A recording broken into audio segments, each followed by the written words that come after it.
Suppose करो तुम एक 14 साल के बच्चे हो जो 9th क्लास में पढ़ते हैं। अब तुम अपने स्कूल के बच्चों के साथ पिकनिक टूर पर गए हुए हो। और टूर कहाँ पर गए हुए हैं? एक पहाड़ी इलाके में गए हुए हैं, बर्फीले पहाड़ पर गए हुए हैं। अब सब लोग गए हुए हो पहाड़ पर, बस बर्फ के मजे ले रहे हो, बर्फ में खेल रहे हो। लेकिन अचानक से क्या होता है? तूफान आ जाता है। अब जब तूफान आ जाता है तो सब लोग तूफान में फंस जाते हो। तकरीबन आधे घंटे बाद जब तूफान शांत होता है, देखते हो कि सब लोग बर्फ में फंसे हुए हो, लेकिन किसी कोई कैजुअलिटी नहीं हुई है, किसी की डेथ नहीं हुई है। अब उस कंडीशन में ये बताओ, सबको बर्फ से निकालने की, सबको सेफली पहुंचाने की, सबको अच्छे से हैंडल करने की जिम्मेदारी कौन उठाएगा?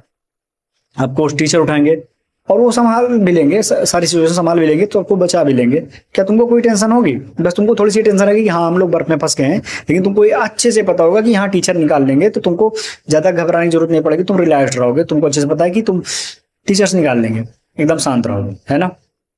लेकिन क्या हो, सिनेरियो थोड़ा सा चेंज कर दें। अब सिनेरियो ये है कि जब तूफान आता है और आधे घंटे बाद जब तूफान शांत होता है, तो तुम देखते हो कि तुम फंसे हुए हो और तुम्हारे साथ तुम्हारे जूनियर क्लास के बच्चे फंसे हुए हैं। बाकी तुम्हारे क्लास के बच्चे और बाकी तुम्हारे टीचर्स, उनका कुछ अता पता नहीं है। अब वो शायद बर्फ में दब गए हैं, या फिर हो सकता है कहीं खो गए हैं, कुछ भी हो सकता है, पता अता पता नहीं है। अब तुम वेट करते हो कि शायद कोई आ जाए, तुम्हारे टीचर्स आ जाए, या तुम्हारा कोई फ्रेंड आ जाए जो आके तुमको बचा ले, ढूंढ ले।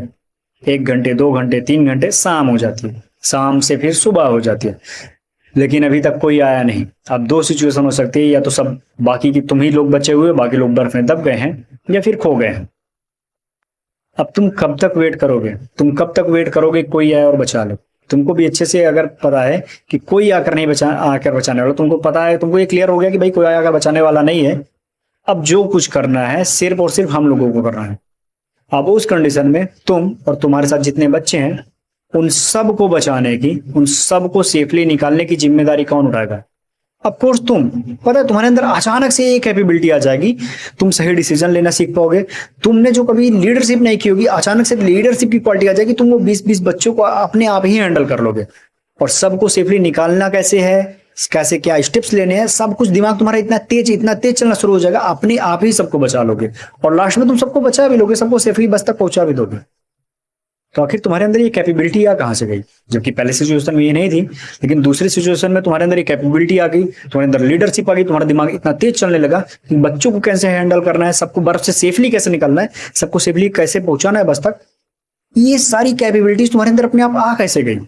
तुम्हारे अंदर वो करेज कैसे आ गया? जो पहले डरपोक था, डरा हुआ था, अब उसके अंदर वो करेज कैसा आ गया कि ये स्टेप्स लेने हैं सबको बचाने के? एकमात्र चेंज हुआ। और पता है क्या?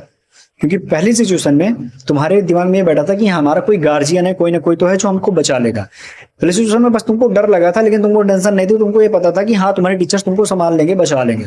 लेकिन दूसरे कंडीशन में तुमको ये क्लियर हो गया था कि भाई कोई गार्जियन नहीं है, कोई आकर बचाने वाला नहीं है। अगर तुम स्टेप्स नहीं लोगे तो तुम भी मरोगे और तुम्हारे साथ के वो बच्चे भी मरेंगे। तो दूसरे स्टेप्स में तुम्हारा दिमाग अपने आप ही अनलॉक हो जाता है, तुम्हारे अंदर की वो कैपेबिलिटी अपने आप ही अनलॉक हो जाती है, और तुम स्टेप्स लेना शुरू कर देते हो, एक्शंस लेना शुरू कर देते हो, तुम्हारा दिमाग उतनी तेज चलने लगता है, तुम्हारे अंदर वो करेज आ जाता है, और तुम सबको बचा लेते हो। अब रियल लाइफ की बात करते हैं। तुम्हारी रियल लाइफ में भी कुछ ऐसा ही है, लेकिन तुम्हारी लाइफ के अभी सिर्फ एल लगे पड़े हुए हैं, कुछ सही हो नहीं पा रहा, लाइफ में कुछ सही अच्छा चल नहीं रहा, कुछ गुड न्यूज नहीं मिल रही। पता है क्यों? क्योंकि अभी भी तुमको ऐसा लग रहा है कि तुम्हारा कोई ना कोई गार्जियन तुमको आके बचा लेगा, तुमको तुम्हारी इस वर्स्ट लाइफ से, तुम्हारी लाइफ में जो लगे पड़े हैं उससे निकाल लेगा, तुमको बचा लेगा। और वो गार्जियन कौन है पता है? दो टाइप के लोग, एक इंसान और दूसरा भगवान। इंसानों में तुमको लगता है कि हो सकता है तुम्हारे फैमिली, फ्रेंड्स, रिश्तेदार, कोई ना कोई आके बचा लेगा, कोई ना कोई तुमको सही सिचुएशन में पहुंचा देगा, तुम्हारी हेल्प कर देगा। और दूसरा जो सबसे ज्यादा सब कॉन्शियसली दिमाग में बैठा हुआ है, वो है कि भगवान। भाई मैं तो भगवान का बहुत बड़ा भक्त हूँ, भगवान में बहुत श्रद्धा रखता हूँ, भगवान से बहुत प्यार करता हूँ। तो भगवान सब देख रहे हैं, भगवान मेरी बुरी हालत देख रहे हैं, मेरी ये एकदम जो है ना, क्या बोलते हैं, एकदम बेचारी सी हालत देख रहे हैं।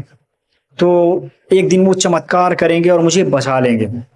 ऐसा सुनते होगे तुम, मैंने भी ये लाइन सुनी थी बहुत पहले, हर कोई सुनता है कि अगर तुम भगवान में सच्ची आस्था रखते हो, बिल्कुल दिल से भगवान से मानते हो, तुम कह देते हो प्रभु अब सब कुछ आपके हवाले है, आप ही बचा लोगे, और वो यकीन मानो वो तुमको बचा लेंगे। तो ऐसी बातें बस सुनने में अच्छी लगती है, रियल लाइफ में ऐसा नहीं होने वाला। हो सकता है तुम कहो, मुझसे आर्ग्यू करो कि नहीं ऐसा होने वाला, भगवान बचा लेंगे, तो करते रहोगे, भगवान नहीं आकर बचाने वाले। और मैं तुमको ये भी बता रहा हूँ कि क्यों आकर बचाने वाले नहीं है। अगर भगवान है तो तुमको क्यों आकर नहीं बचाने वाले, भले ही तुम उनकी पूजा करो।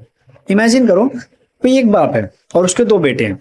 दोनों बेटे बाप की बहुत रिस्पेक्ट करते हैं, बहुत प्यार करते हैं, बहुत ही ज्यादा। लेकिन दोनों बेटों में थोड़ा सा डिफरेंस है। पहला बेटा जो है वो बाप से बहुत प्यार करता है, उनकी बहुत रिस्पेक्ट करता है, लेकिन वो साला कामचोर आलसी है। वो बस अपने बाप के भरोसे बैठा रहता है कि बाप ये संभाल लेगा, वो संभाल लेगा। जब किसी कंडीशन में फंस जाता है, किसी सिचुएशन में फंस जाता है, तो बस बाप को लगता है, अपने बाप को देखता है कि हाँ पापा मुझे बचाओ, मुझे इस कंडीशन से निकालो। उसके साथ कुछ बुरा होता है, कुछ होता है, उसको कुछ चाहिए होता है, तो बस पापा के पास जाता है, पापा ये कर दो वो कर दो। लेकिन वही दूसरा बेटा जो बहुत रिस्पेक्ट करता है अपने बाप की, बहुत प्यार करता है, सब कुछ, लेकिन वो हर बैड सिचुएशन को, हर बुरी कंडीशन को खुद हैंडल करने का ट्राई करता है जितना हो सके। हर एक, अगर उसका 1% भी, 0.001% भी चांस होता है कि वो कर सकता है, तो वो करता है, सब कुछ करता है। अपने बाप के भरोसे नहीं बैठा रहता है। उसको अपनी लाइफ में जो भी सिचुएशंस लाने, जो चेंजेस लाने लाइफ में, वो जो कुछ चाहता है वो खुद से ही मेहनत करता है, खुद से ट्राई करता है और खुद से अचीव करता है। अब अगर ऐसे ही है तो हो सकता है कि 8 बार, 10 बार, 20 बार, 50 बार वो बाप हेल्प करते, लेकिन क्या हमेशा बाप से वो बार बार पहला बेटा मांगेगा तो बाप उसकी हेल्प करना चाहेगा? बाप भी कहेगा साले तुम काम छोड़, तुम्हारे पास हाथ पैर है, दिमाग है, तुम मेहनत नहीं करना चाहते। वहीं दूसरा, वो मुझसे कुछ नहीं चाहता। दोनों प्यार करते हो, मैं मानता हूँ प्यार करते हो, लेकिन इसका मतलब ये थोड़ी है कि तुम आलसी की तरह, कामचोर की तरह बैठे रहो। बस तुम बोलो कि पापा मैं आपसे बहुत प्यार करता हूँ, इसलिए पापा मुझे बचाओ, इन वर्स्ट सिचुएशन से बचाओ, मेरी हेल्प करो, मुझे ये दे दो, वो दे दो। नहीं, अपने उस पिता की जगह तुम खुद को रख के देखो ना कि अगर तुम होते, तुम्हारे 2 बच्चे होते, तुम किसको हेल्प करना चाहोगे? उसको जो बस हर बार आके तुमसे ही मांगता है, भीख मांगता है, ये और किस लिए? क्योंकि वो तुमसे बहुत प्यार करता है, तुम्हारी बहुत रिस्पेक्ट करता है। और दूसरा, वो भी तुमसे प्यार करता है, रिस्पेक्ट करता है, लेकिन तुमसे कभी मांगता नहीं। वो बस जो कर सकता है बस करता है, करता है। इवन तुम भी देखोगे कि अगर वो फंसा हुआ है, दूसरा लड़का ना किसी कंडीशन में, किसी बुरी कंडीशन में फंसा हुआ, वो निकल नहीं पा रहा, वो अपना पूरा ट्राई मार रहा है, एफर्ट मार रहा है, तुमसे हेल्प नहीं मांग रहा है, तो तुम खुद ही जाके उसकी हेल्प कर दोगे। अब यही चीज रियल लाइफ में भी है। तुमको लगता है कि भगवान आकर हेल्प कर देंगे, नहीं आकर करने वाले, क्योंकि अगर तुम सिर्फ भगवान भरोसे बैठे हो, नहीं हेल्प करने वाले। तुमने ये लाइन भी सुनी होगी कि जो जो अपनी हेल्प करता है ना, भगवान भी उसकी हेल्प करते हैं। इवन मुझे दशरथ मांझी की वो लाइन बहुत ही अच्छी लगती है कि भगवान के भरोसे मत बैठो, क्या पता भगवान तुम्हारे भरोसे बैठो। तो बिल्कुल सही है, भगवान तुम्हारे भरोसे ही बैठे हुए हैं, ना कि तुमको भगवान के भरोसे बैठना चाहिए। और दूसरी सिचुएशन की तरह, जैसे उस दूसरी कंडीशन में बच्चे के अंदर अपने आप ही वो कैपेबिलिटी आ गई थी, वो एकमात्र रीजन से, क्योंकि उसको एकदम क्लियर हो गया था कि भाई कोई गार्जियन नहीं, कोई आकर बचाने आने वाला नहीं है। ये चीज मैं इसलिए बोल पा रहा हूँ क्योंकि वो दूसरी कंडीशन वाला बच्चा मैं खुद हूँ। मुझे भी ये समझ में आ गया कि मेरी लाइफ के जो एल लगे पड़े हैं ना, भाई कोई आकर नहीं बचाने वाला, ना मेरे दोस्त, ना मेरी फैमिली, ना कोई फ्रेंड्स, ना ही रिलेटिव्स, इवन ना ही भगवान, कोई भी आकर नहीं बचाने वाला। तब मुझे जब ये चीज एकदम क्लियर हो गई, तो अब मुझे समझ में आ गया कि अब मुझे करना क्या। अब मुझे ये समझ में आ गया कि मुझे कौन से स्टेप्स लेने हैं, और वो स्टेप्स मैं ले रहा हूँ, क्योंकि अब मुझे मजा भी आने लगा। मैं सच बता रहा हूँ, बहुत मजा आ रहा है, क्योंकि अब वो सारे स्टेप्स मैं ले रहा हूँ और मैं अपने लाइफ में चेंजेस होते हुए देख पा रहा हूँ। तो भाई भगवान भरोसे मत बैठो, भगवान आकर नहीं बचाने वाले। और जब तक तुम्हारे दिमाग में ये बात बैठ ही रहेगी ना कि भगवान आकर बचा लेंगे, यकीन मानो ना तुम्हारे अंदर वो कैपेबिलिटी आएगी, ना ही कुछ चेंज होने वाला तुम्हारी लाइफ में। जब तक तुम नहीं चेंज होगे, तुम्हारी लाइफ में चेंजेस होने वाले हैं नहीं। भगवान नहीं आकर बचाने वाले हैं, नहीं तुम्हारे फ्रेंड्स, फैमिली। और तुम्हारे दिमाग में जब तक ये बात बैठ रहेगी, कोई बचा लेगा, कोई बचा लेगा, कोई बचा लेगा, तुम्हारी जिंदगी नर्क बनी रहेगी, कोई आकर नहीं बचाने वाला। मैं और ज्यादा वीडियो लंबी नहीं कर सकता, बस मैं इतना कह सकता हूँ कि बस भूल जाओ सबको, फैमिली, फ्रेंड्स, रिलेटिव, भगवान, सबको भूल जाओ।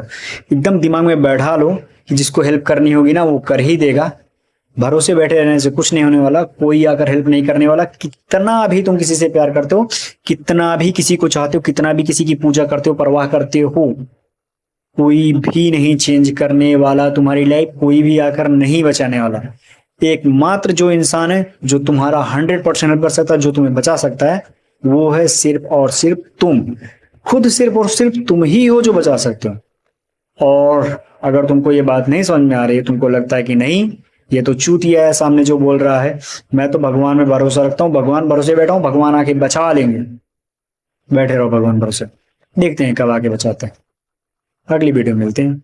और हाँ, एक बात और, अगर तुम्हारा लाइफ से रिलेटेड कोई सा भी क्वेश्चन है तो कमेंट सेक्शन में पूछो, मैं उसका जवाब कमेंट सेक्शन में नहीं बल्कि वीडियो बना के दूंगा। तो लाइफ से रिलेटेड तुम्हारा कोई सा भी क्वेश्चन है, कोई सा भी, पूछो।